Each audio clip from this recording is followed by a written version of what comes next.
One of the things that are particularly marked is this higher magnitude of mystical experiences, sense of unity, or like falling into the space of being just one with the universe, and all the boundaries between you and the world kind of like evaporates, and you're just reduced to a little energy ball, love, or whatever it is that people feel like they get in contact with.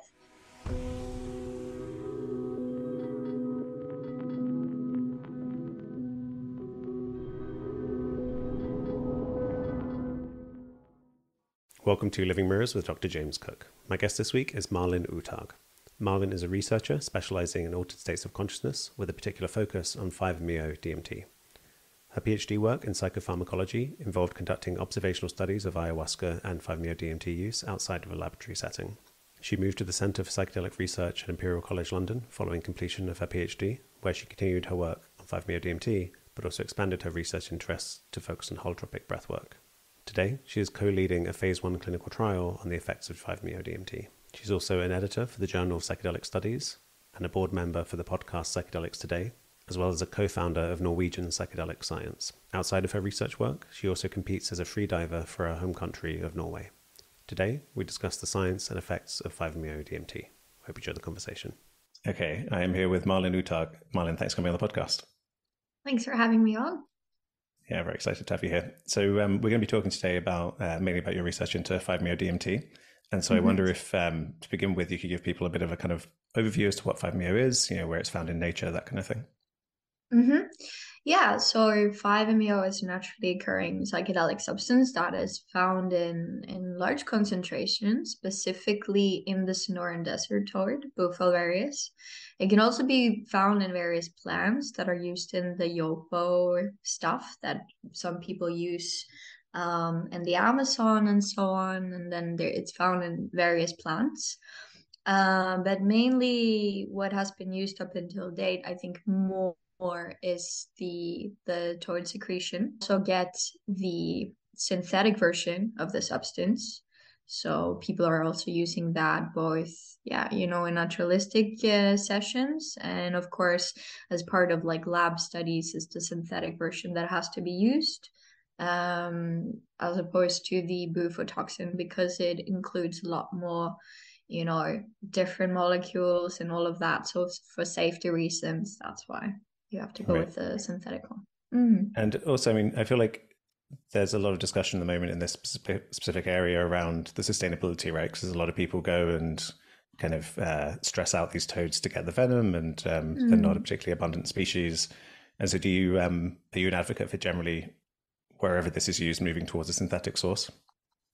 Definitely. Like when I started off, like doing the initial research, I did some naturalistic observational work on the bufo that people used. However, when I became aware of the situation with the toads, it became clear to me that it's not, ethical to, fix your own, let's say, life, mental health, or whatever at the cost of a species. So that's why I've been an active advocate for the synthetic version of 5-MeO-DMT. Right. And I think a lot of people on the kind of more, let's say, spiritual side of the spectrum when it comes to the science and spirituality of this stuff often will, I think there's some sense of it being more holistic and natural to have it coming from the toad source. But the actual psychedelic substance, right, is identical between the synthetic and the toad venom, right? Yeah, and of course, I've observed people take both, and I've had conversations with people that have had both of them, and they also claim that, experience-wise is pretty much the same thing. But of course, we kind of create our experiences based on basically like our knowledge about things, our expectations, and all of that. So if people have been fed the information that there's something special with the toad secretion, then they might favor that as opposed to the synthetic version. For example, in the field there, I remember before people were kind of claiming that there was an additional toad spirits in the toad secretion. Whether that's the case or not, don't know. But yeah, it seems like some people favor it for that reason. Right. I mean, when we're talking about what many people believe is the kind of most potent psychedelic or chemical, really, when it comes to psychoactive chemical in the world, it seems like splitting hairs to really to really say if like the ego shattering, mystical experience inducing thing you have with the synthetic is inferior somehow to some toad venom experience. And it also reminds me of when after psilocybin mushrooms, after the spores were brought back from Maria Sabina in Mexico, they came back with synthetic psilocybin and gave it to her, and she said that, I think she said something like, "This has the spirit of the little children," which, what she called the mushrooms in it. So a similar thing where she's saying like, yeah, this is the thing. Like maybe it's not the whole shebang because there are other chemicals, but like this is the essence of the substance, and I think that's what we're looking for in these experiences, right? Yeah, because like the bufotoxins can also create some adverse effects like cardiac arrest and all of that, and respiratory arrest as well. So it's also, a safety measure in terms of like going for synthetic. Right. Yes, and again, similarly with psilocybin, where the kind of compounds that make up the mushroom itself can be quite hard to digest, give you digestive issues, and so there's some negatives. But there's also, I think, there is a positive you can argue for kind of communing with the actual taking the thing in your hand that you're about to consume, and it's so. I mean, it's good that we have multiple things on offer, and I would definitely agree that we should be absolutely minimizing the toad venom source. You mentioned the kind of the psychological preparation. If someone's been told this is a special version or something, it may affect the experience. I think you did an ayahuasca paper, right, which was placebo controlled, looking at that kind of effective expectation. And there's still kind of positive effects, right, even when they were given a placebo. Yeah, definitely. And this is basically illustrating the point of, expectancy, and also when people have had in that case, for that study, many people had used ayahuasca multiple times, so they had kind of like created certain expectations within them, like they knew what effects to expect, and then one can think that, okay, because they were expecting that, that's what happened. So it also illustrates the power of the ritual and group dynamics, and so forth. Right.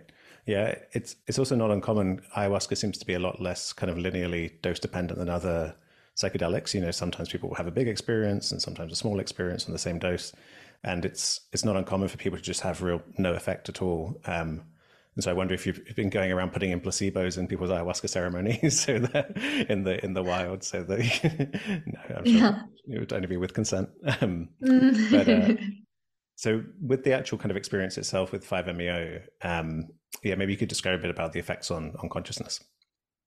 Sure. One of the things that are particularly marked with 5-MeO that is unlike that of other psychedelics is this, I would say higher magnitude of mystical experiences, sense of unity, or like falling into the space of being just one with the universe, and all the boundaries between you and the world kind of like evaporates, and you're just reduced to a little energy ball, love, or whatever it is that people feel like they get in contact with. And this is different from, for example, psilocybin and even DMT, where there's more of like a visual experience that people have with hallucinations and so on. And it still happens to some people with 5-MeO, but it seems like there is more of like this wiped out experience, and people seem to be zooming more in on feelings, somatic experiences, is coming in contact with their nervous system, I believe at least, um, and getting a better sense of what emotions that are present within body, and maybe there are even experiences or memories connected to that. But yeah, generally I think it's more, less visual. than other Right. psychedelics. And Yeah. in terms of like effects, like most of the research I've done has been on, the psychological effects of 5-MeO. And also compared to ayahuasca, which I also studied, we see that people's well-being are improved from before versus after. We also see changes in mindfulness related capacities. So especially then the ability to not judge your thoughts and react so much to them is also the trend that we've seen in at least my PhD work. Right. Yeah. I mean, in my experience with 5-MeO, I agree with the somatic side of it as well, and it feels, and also the mindfulness. It feels like it takes you very quickly to a place of complete surrender, complete kind of non-judgment, openness, and yeah, people often use this phrase. It's like being shot to the center of the universe, that kind of thing. Like it really feels like you are yeah at the core of being in some way, and it has this real intensity, right? Yeah, it's. I mean, I wonder if this is reflective of other people's experiences, because for me, it's always been very like on the come up, which is extremely intense.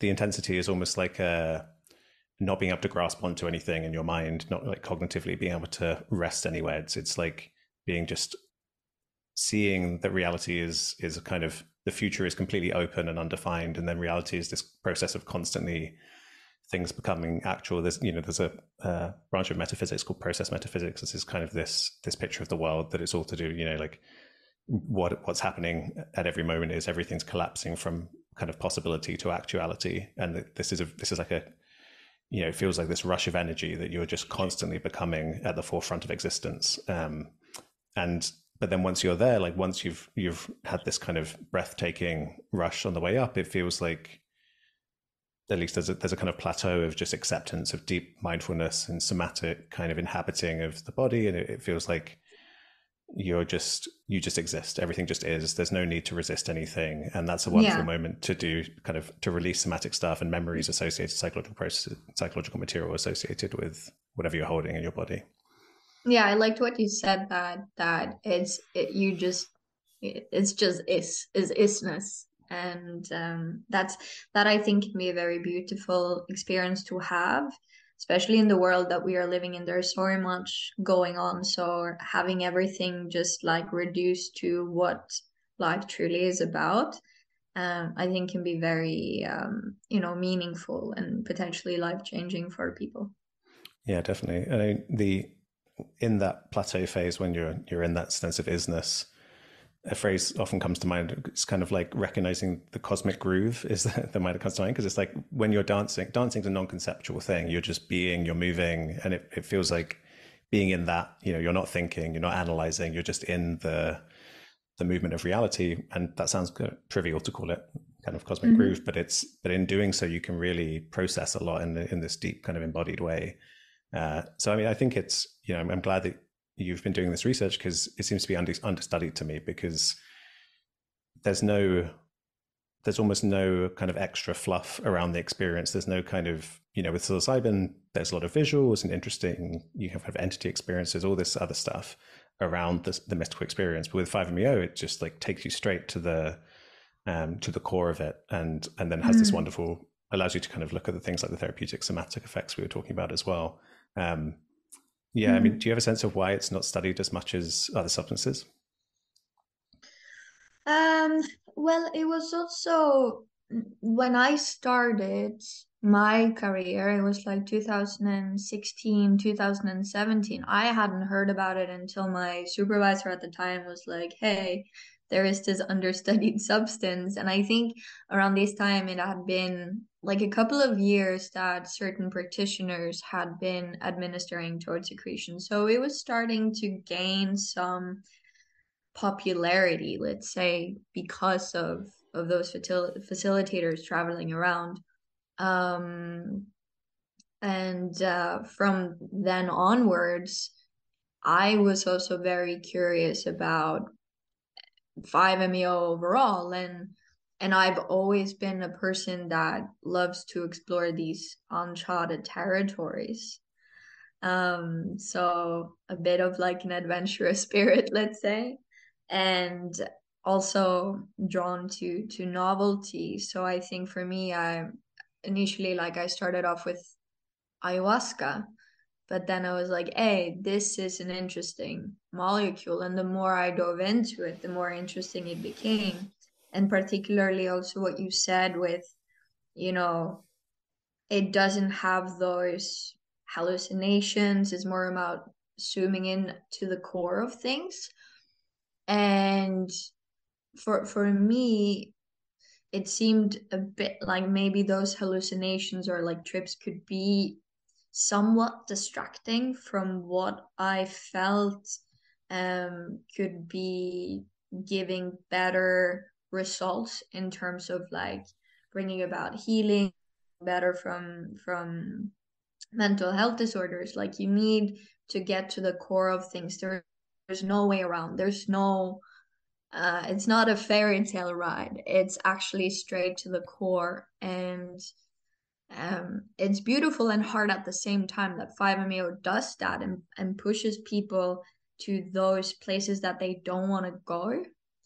And with ayahuasca and psilocybin, you can kind of play, I think the defense mechanisms of the body or the mind can be more present, whereas 5-MeO seem to wipe those out to a greater extent. And then you're left with nothing but having to face yourself. Right. No, I think that's very well said. I think you're right. The flip side of the power of it as a substance is that it needs to be used, I think, very, very kind of cautiously, because, it's almost like if,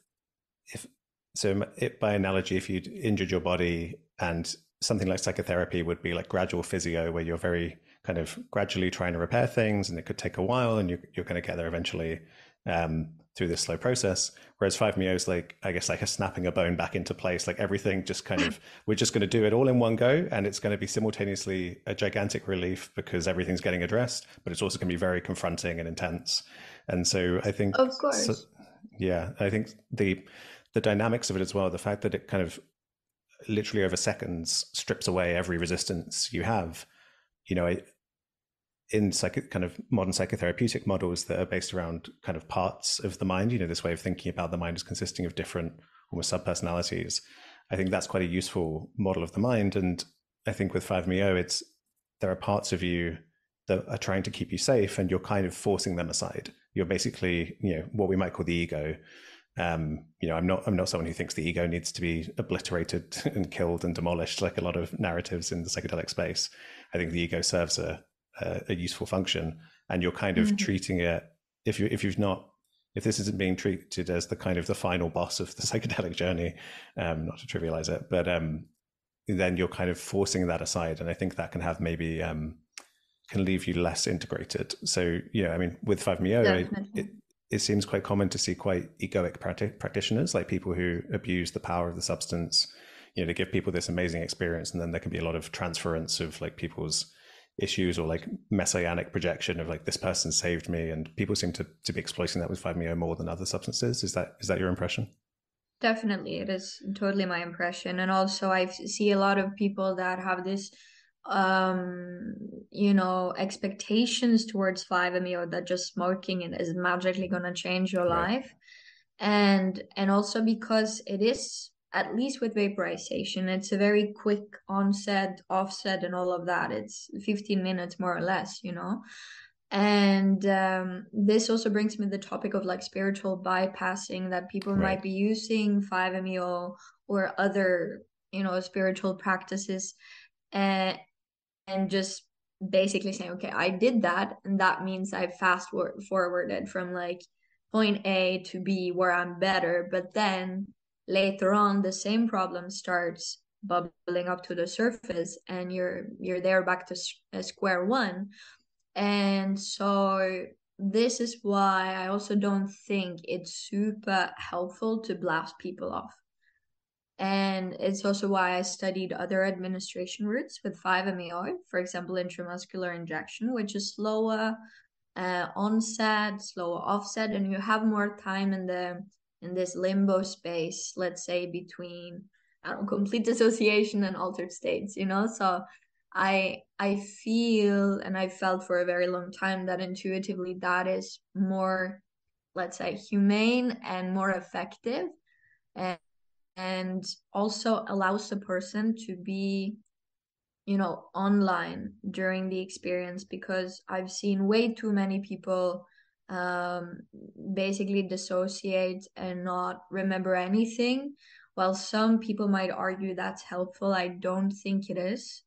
um I think that in order to reach, you know, insights and having these motoric discharges such as somatic release, you also need to be present to some extent, and also have a person around you supporting you that you could, you know, extend your hand or just share one word describing what you're feeling at the moment, and then getting the support that you need and deserve in order to walk to basically, yeah, go through what it is that you're going through and not be alone with it. Because I think Right. there's enough people on this planet that have been traumatized by experiences. So getting re-traumatized when you're supposed to be stepping towards betterment is not okay.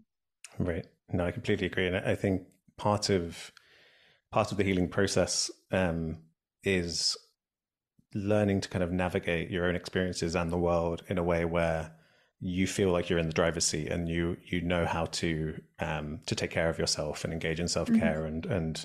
and if part of you is deciding just to smoke 5-MeO all the time to try to bypass other issues, that you're not becoming kind of integrated person who's really in the driver's seat. And I'm very interested in this, the fact that when it is vaporized, it is such a quick intense kind of takeoff. And you mentioned the intramuscular injection as a route to kind of slow that down. I think insufflating, like snorting it when it's a salt-based version, people do as well. I think that slows it down. People even, I know, experiment with kind of suppositories and things like that for slow release.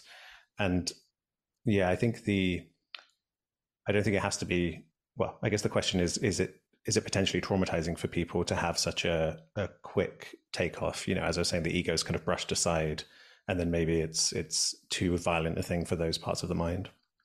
Definitely. I don't think anybody should push or force anything. I think it's important to take things at the speed of your body and what feels Right. okay. And, you know, even though we're living in a society where you need stuff to happen quick and all of that, that isn't the recipe for proper healing, let's say. I think that maybe you have like a whole span, like your healing journey span, which I think never really ends, because it's an ongoing journey throughout life, and you're revisiting things, you're getting better at things. So the way I see it is like cutting it down in chunks and working on different parts, and not rushing and taking your time to integrate what you got from one experience before you blast off into the next.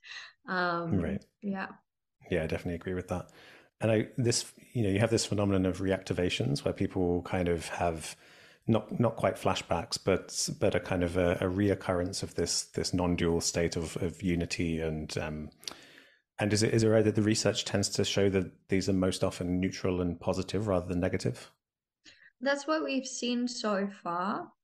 So it doesn't seem to be like a negative experience for people. Of course, there has been concerns about, you know, if people take 5-MeO and like the next day they're driving a car and they have a reactivation, that's not a good place to have a reactivation. So that's at least one of the worries I've had around the whole reactivation phenomenon. But it's very much in the early stages of being researched.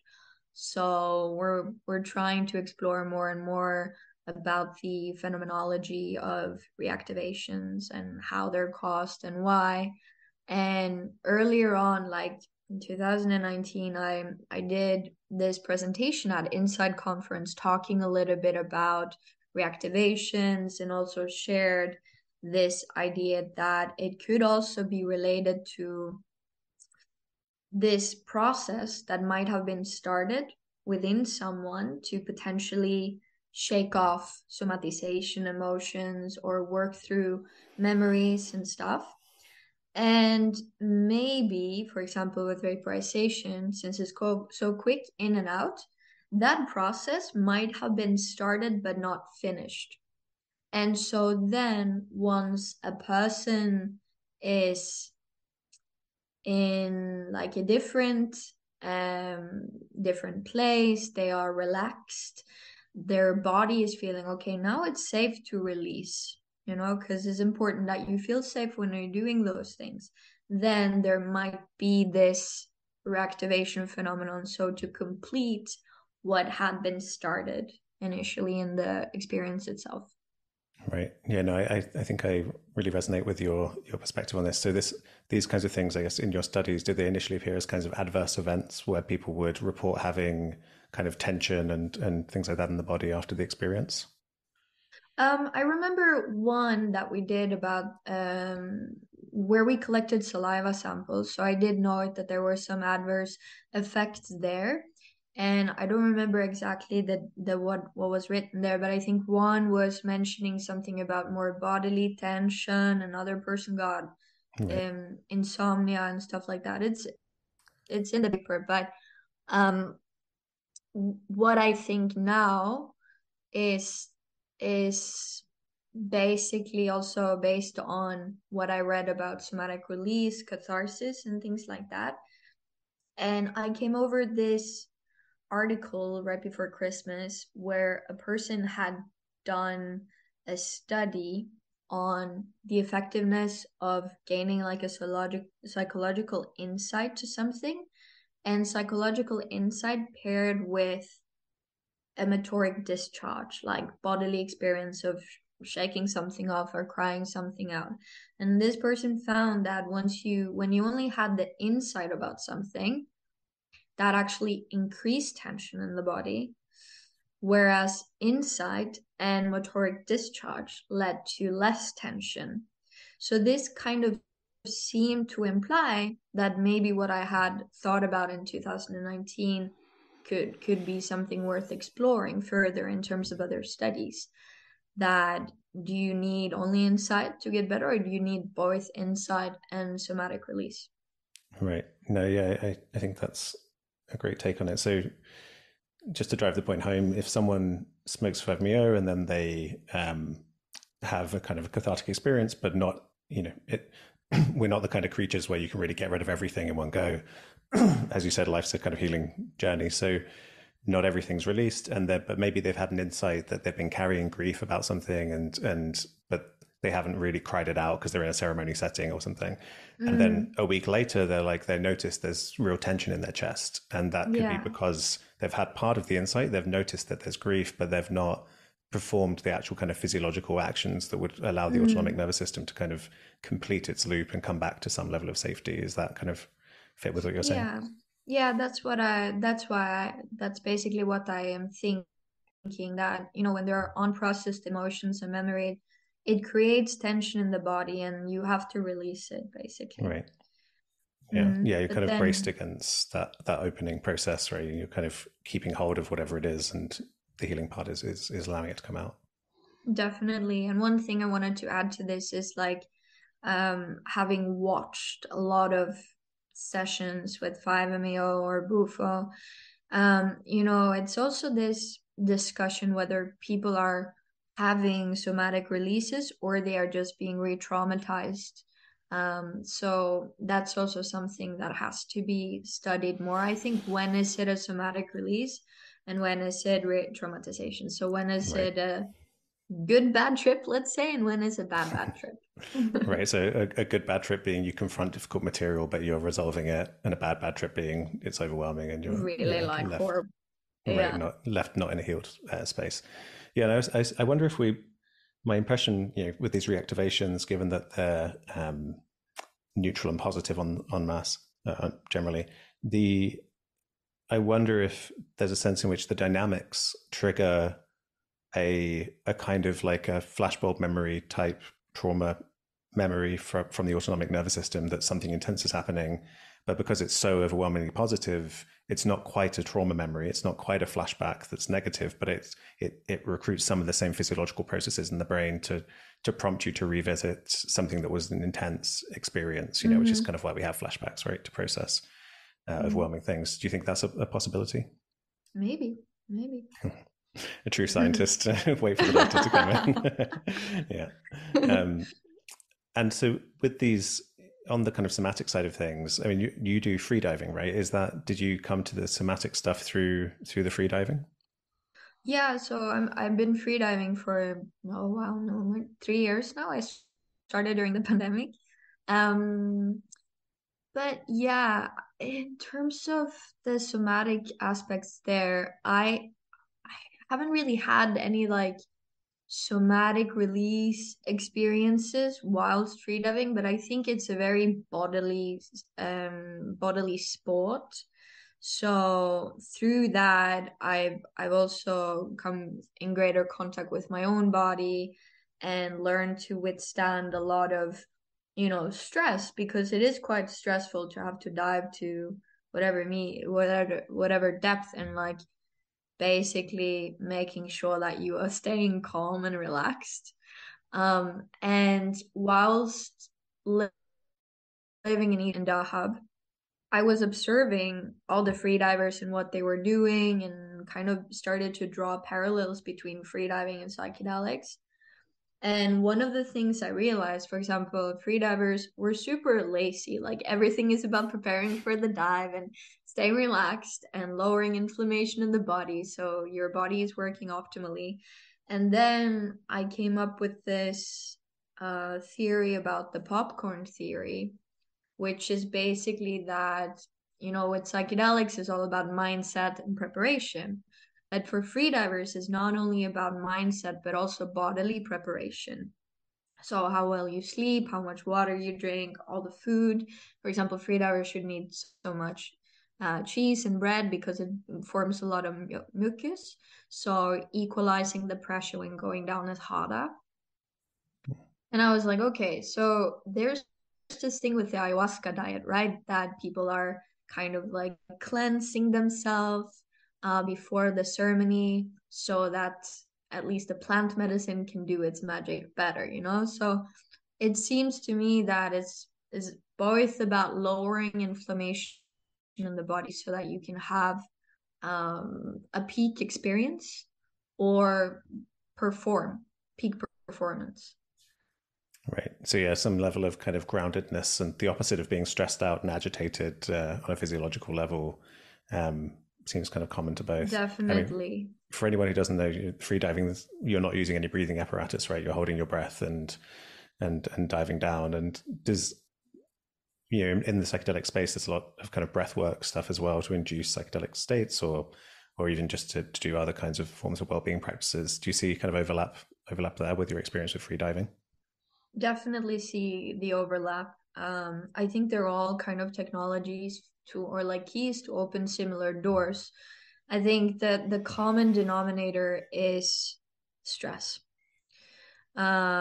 People develop mental illnesses because of a lot of stress and dysregulation and homeostasis and an autonomic nervous system. And I think breathwork, like psychedelics, is a form of hermetic intervention.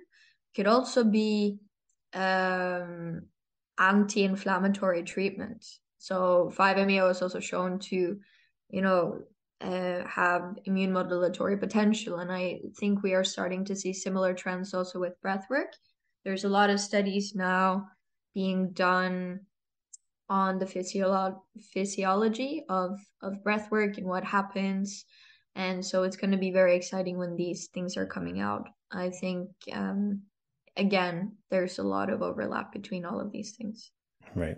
Yeah. I mean, you mentioned a lot of mental health issues being the result of stress, and I really, I think that's true. And um, I think part of the maybe promise of psychedelic medicine is, we live in a culture that's, as you mentioned earlier, very much about kind of getting problems solved in a very fast pace and rushing around, and we're kind of pro stress, we're not about surrendering and openness and care and support and that kind of stuff, that space in which healing happens. Generally, cultures like keep going, and then if you break down, then we'll medicate you, or you'll go to somewhere Yeah. will get you out of the way. Yeah. And I think what you're describing, and coming into a sense of surrender, openness, groundedness, physiological, embodied, like the opposite of stress. To me, that's the reason psychedelics are kind of also potentially socially impactful. When people wake up to and realize, oh, my suffering is partly because I'm so ungrounded and I was never taught that this isn't normal to be, or maybe not normal, but it's maybe not wise to feel like you're a dissociated ego, and you feel like your thoughts, you are your thoughts living in your head instead of being an embodied being. Yeah. Yeah. And also another thing is that many people, when they've had, let's say, ayahuasca, and they realize, oh shit, maybe I shouldn't drink so much alcohol, or maybe I should stop eating just bread and shitty food. It seems to be, to me, that psychedelics also opens your mind basically to the fact that maybe your lifestyle isn't as good as you thought it was, and that lifestyle is causing the problems which you have in your body and also in your mind, because there's a connection between the mind and the body. And that's also something I think is exciting about the field now. I've seen, kind of like, when I started, it was about, ego dissolution and the mind. And now I feel the field is slowly but surely moving into this chapter about how does these things work in the body. Right. Yeah. I think you're totally right that so when you heal through moving into a kind of embodied, open kind of state of surrender in which homeostatic processes can happen, and you can be kind of grounded and allow the natural physiology of your body to kind of take over and rebalance you, that's the kind of, I guess, personal healing side. But as you say, it requires you to have the right material context. If you're still engaging in bad habits and you don't integrate these insights or this way of being in an embodied way, that's an issue. And then if you have really severe material issues, if you're homeless or something, it's probably not going to be wise for you to get rid of all your coping mechanisms, because you're not in a safe state. And so I feel like Exactly. these two things are kind of dependent on each other, the inner work and the kind of material outer work. But I feel like if you start with this insight around the value of coming into alignment with reality, openness, surrender, whatever you want to call it, then it kind of confronts you with, oh, like these are the challenges, these are the obstacles, as you say, in your lifestyle, in the material world around you. And I think that's maybe the core of why people often get excited and think psychedelics can change the world, is because when people have these inner experiences, it does prompt you with things that can be resolved in the world around you to make your life better, to make other people's lives better. I don't think that's a mistake. Obviously people can get very hyperbolic, but I think there's something to that. Yeah, for sure. Yeah. And so with 5-MeO, like other psychedelics, its physiological profile is very safe, right? I think it's because it occurs so widely in nature, right? It doesn't seem to have any toxicity. Is that correct? Yeah, and also there was a clinical trial coming. I think the paper came out last year, and it showed, for example, that people that had 5-MeO through vaporization, so synthetic 5-MeO, there was no change in like vital signs or anything like that. So it does have pretty much the same profile as any other psychedelics. But of course, that doesn't mean that is for everyone. There Right. are safety measures to take, and some people should avoid it. Right. But And that's you the case mentioned, for. right, of course. You mentioned a study earlier where you took saliva samples, and you found that there was an increase in cortisol, so kind of stress response, but a decrease Yes, in inflammatory markers, so it might have some anti-inflammatory effect. definitely. Yeah, that's what it showed. Okay, and the cortisol, do you think that's because it's just such an intense experience?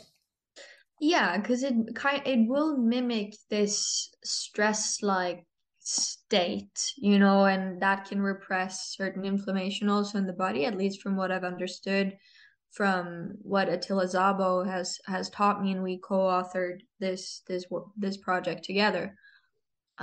So definitely, I think that also links us up to what I mentioned earlier about hormetic response. So in a similar way, when you're going to the gym and you're pumping the muscle, you're inducing stress, and that is for it to grow and get bigger. And similarly with, 5-MeO, introducing that to your body, I think that you are basically increasing also your resilience, because when you shed the layers that is causing you distress, whether that is mental or bodily discomfort or disease, ridding yourself of that is going to help restore the homeostasis and also make you stronger, because you are facing this pain or this emotional turmoil and you're learning from it. And that, I think, it's basically the best way to honor evolution. Not to grow is basically like pissing on evolution. So And I wonder if you could share a bit about as well before you came to this research, some studies had been done on the effects of 5-MeO on the brain. Could you speak to that? someone that had been done on the brain. Uh, some research has been done on the effects of 5-MeO on the brain. So far there hasn't been any lab studies like doing imaging study on 5-MeO yet, and but they're coming slowly but surely. This year things are happening, but I do know that there was a study. I think it was an animal study or something like that, like looking at how it can induce neuroplasticity and all of these things. So there are some work out there, but it's like preclinical. Right. Yeah, I think in your work you discussed neuroplasticity and kind of inhibiting cell death as well in the brain. Yeah, that's Right. correct. And this is Right. also linked with the immunology part of it. Like Atilosabo is also shown that it could be helpful for people with like autoimmune diseases like Alzheimer's, for example. So this would be an exciting field also to explore. Right. And I think in your one of your 5-MeO papers, you show that there isn't a correlation between dose and ego dissolution scores. So when you measure the intensity of ego dissolution, Mhm. that seems kind of surprising. Yeah, were you surprised by that?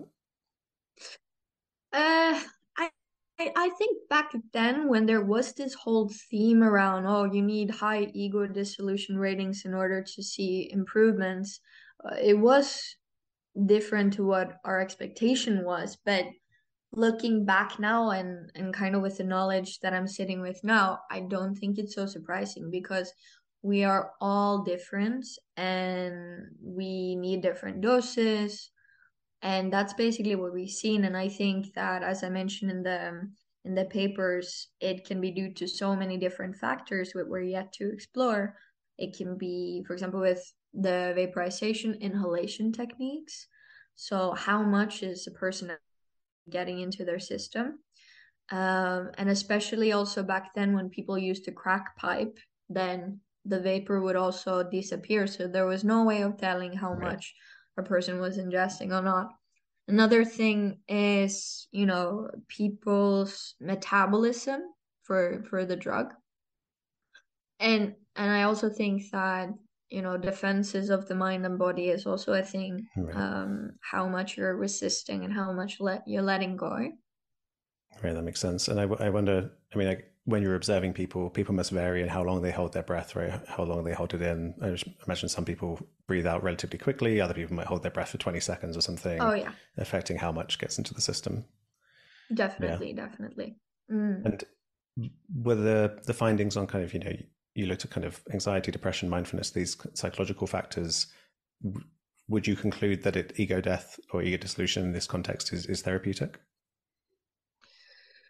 Um, I don't think you need to have ego death in order to get better from mental health disorders at all. Right. And I think it also taps on what I said earlier. Like you don't need to blast off. I think you need to be online in order to work through. And there was recently this paper coming out talking about, mystical experiences and how it predicts changes in well-being, but it also noted that there are other variables that are important, such as emotional breakthrough and insights. And I think one of the things that the field has missed out on so far is this catharsis phenomena or somatic release phenomena, however you want to call Right. it. And I think that that would be the next step forward, like figuring out what role does the body play in all of that. Because I think that you'll see potentially that if a person is having a form of release, um, that will, at least to me, likely bring down the symptoms of affect. Right. Yeah, that makes sense. I'm interested when you do these studies. So you're doing it in a naturalistic setting, right? You're not actually administering the 5-MeO. You're observing people in the wild, as it were, doing ceremonies. Does that? I mean, if people are doing kind of illegal ceremonies, is your role as a scientist? Is it just kind of completely? It's not an issue for you to observe something that's illegal um, as a scientist, No, because like we are observing something that is happening regardless of us being right? there or not. The thing is, like I've done the research in places where 5-MeO DMT has not been like a regulated substance. So during my PhD, I was actually living in the Czech Republic most of the time because it's not a regulated substance there. Right. Actually, I think it's quite a lot of places. It's not regulated. It seemed to miss a lot of the legislation. I think the UN legislation that outlawed psychedelics missed 5-MeO, and so I think it's only specific countries that have outlawed it, right? Because I think it's available as a kind of research chemical from many places in European countries. Yeah, I think a few, but it seems like from what I know now, it wasn't regulated in Switzerland. Maybe I'm wrong, but I'm definitely sure about the Czech Republic. Right. So yeah. Yeah. Yeah. I think it's true in Portugal as well, where I am at the moment, which is I mean everything's decriminalized here, but even before Yeah. that, it was not regulated. I think. Uh, Yeah. yeah. And so with the with ayahuasca and 5-MeO, they almost seem. I almost can't imagine two more dissimilar psychedelic experiences. Ayahuasca is this very long, um, visionary thing with lots of kind of dramatic activity, and with 5-MeO is this very quick, was very pure, clean experience. They both have the somatic component, I guess, but hmm yeah, do you see them as particularly different experiences? Yes and no. I think it really depends on the person. Like also with ayahuasca, some people have more visions and others are more similar to like maybe not so similar to 5-MeO because they it's more about emotions being brought up and discomfort and nausea. So it's very like bodily and emotional. Whereas with 5-MeO, you have this white out effect as well, which maybe some people have experienced on ayahuasca. But I think that now I'm speaking from my own experience. Ayahuasca for me has never been um visual. It's always been very emotional and somatic. Oh, And really? some other participants that I spoke to also shared the same thing. So again, it seems like it really depends on the person. Right. Yeah, that's a great point because as I was saying earlier, some people, yeah, just have no visions at all. Um, oh, that's really interesting. And when it Mm. comes to the difference between high dose psilocybin, which is in the psychedelic renaissance has been the kind of prototypical mystical experience approach, do you see any big differences between those two, between 5-MeO and psilocybin? Mm, like from the literature, it seems to be the same. And I haven't really had high dose psilocybin experiences. So for me, it's hard to kind of like draw the comparison without that experience. But from the papers, it seems to be inducing similar magnitudes of ratings. But again, whether that's helpful or not, that's also coming back to what we talked about later about blasting off and how that's harmful Right, or helpful. right. And I wonder if you could share anything that you're working on at the moment or that you hope to work on in the future. Yeah, what's going on for you right now? Yeah, right now I am in the process of moving to Australia. Oh, So I am in charge of a study on 5-MeO with intramuscular injection in Australia. So hopefully starting later this year. So it's going to be a lab study. We're gonna do a lot of different assessments, and all of that is kind of based off of, the thoughts that I've shared a little bit today with, the popcorn theory, body sets, how basically you need to think about the set of the mind and also the body, and then assessing the effects of 5-MeO on multiple bodily systems. So the brain, the psyche, physiology, and biology. Oh, great. I look forward to seeing the results of that. And I know that some kind of commercial research operations are turning their attention to 5-MeO now. Do you have a sense of if it will be? Do you think it will be used in a similar way to psilocybin? Because there's so much evidence now for mystical experiences being therapeutic for depression, and this is a kind of, I think it really taps into the kind of the system we live in, where it's like, let's do things in the most, instead of providing as much care as possible, let's do it in the most efficient way. Let's bring people in, give them a quick experience, and get them out.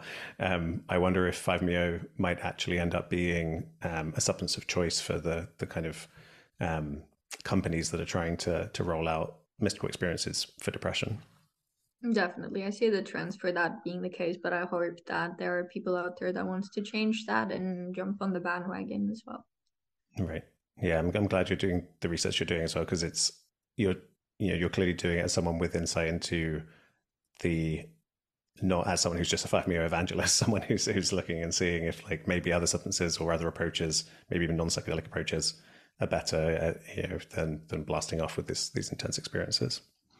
Yeah, and also, the blast off seems to be more related with the vaporization. So using other Right. administrative routes, I think it's also worthy of exploration and could even be more beneficial. And Right. then you're avoiding that people are pushed into space essentially, Right. and you actually then teach people to sit with, the discomfort that might arise and learn from that rather than just dipping their toe in it and then coming out of it. Yeah, I mean, I think it's hard to know what you're stepping into if you're going in with a full dose 5-MeO experience for the first time. And actually, something people don't talk about much is microdosing 5-MeO, because in my experience, it has a very kind of mindfulness inducing effect at small doses, which again is a good space to do therapeutic work. Do you think there's potential there? Definitely, and I know already in the underground there's a lot of facilitators that are taking on the, let's say, microdosing, dose escalating way of ingestion. Right. And I think there's definitely something to that. I have not tried myself, or I haven't started any studies either on this, but it started to capture my attention. And I think also, like, for example, the vaporization, since it is so quick and rapid, then training the onset could potentially be helpful for some people that are a bit more guarded, let's say, and have their defenses up. So they are learning to handle that onset better and better. And I think the same would apply for when you are starting extreme sports, for example, freediving. I didn't go to 30 minutes on my first day. No, it was a gradual development over time. And the same with jumping out of a plane with the parachute. You usually go with somebody that has experience, and you jump with them, and then slowly by surely you are learning to do everything by yourself. So I think there is a similar trend now, let's say, with Right. 5-MeO. Yeah, I think it's common to do what people call like a handshake dose, at least, where it's like a small one, just to get a feel for the kind of space you're heading into. But Oh yeah, yeah. even more doses, as you said, escalating up makes sense. Yeah. Or even just, handshake dose and then a little bit deeper, and just learning to sit with whatever comes up and in that space. But again, like, whatever dose that people have is going to look differently. So some people might need 10, some people might just need 1 or 3, and they're going to have the experience. Right. Well, thanks so much for your time. This has been really, really great. Is there somewhere you'd send people to online if they want to look into your work more? So all of my papers should be on ResearchGate, and there is also my website, drmalinvedøyuthaug.com. So I link to stuff that I'm working on there, so people can have a look. Great. I'll put links in the description. And thank you again. Wonderful. Thank you so much.